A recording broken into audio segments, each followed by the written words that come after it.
ভুল হলো 2 লক্ষ হাজির হজ কিভাবে সম্ভব? বাগদাদে অলিগলিতে লুকানো এক হৃদয় বিদারক সত্যি কাহিনী যা বদলে দিয়েছে হজের অর্থ ও অনুভব। স্বপ্নে কি বলেছিলেন মহানবী সাল্লাল্লাহু আলাইহি ওয়াসাল্লাম? বিস্তারিত থাকছে ডেস্ক রিপোর্টে।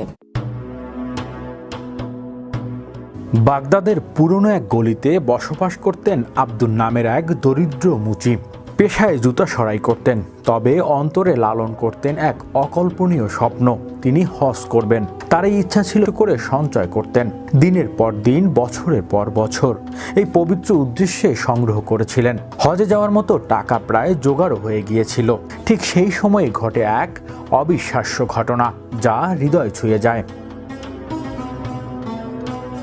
একদিন সকালে যখন তিনি হজের প্রস্তুতি নিচ্ছেন, তার পাশের বাড়িতে কান্নার শব্দ পান।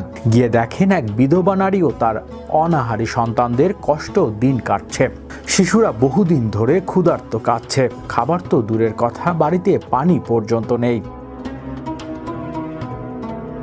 আব্দুল তখন নিজের সঞ্চিত হজের টাকা তাদের দিয়ে দেন।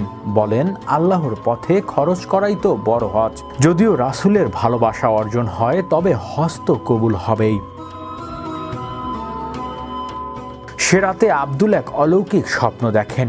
স্বপ্নে মহানবী হযরত মুহাম্মদ সাল্লাল্লাহু আলাইহি সাল্লাম তাকে বলেন, আব্দুল, তুমি কাবা ঘরে আসনি, কিন্তু তোমার হৃদয়ে এত পবিত্র, এত ভালোবাসায় পূর্ণ যে তোমার বদৌলতে এবছর হজে আসা 2 লক্ষ মানুষের হজ কবুল হয়েছে।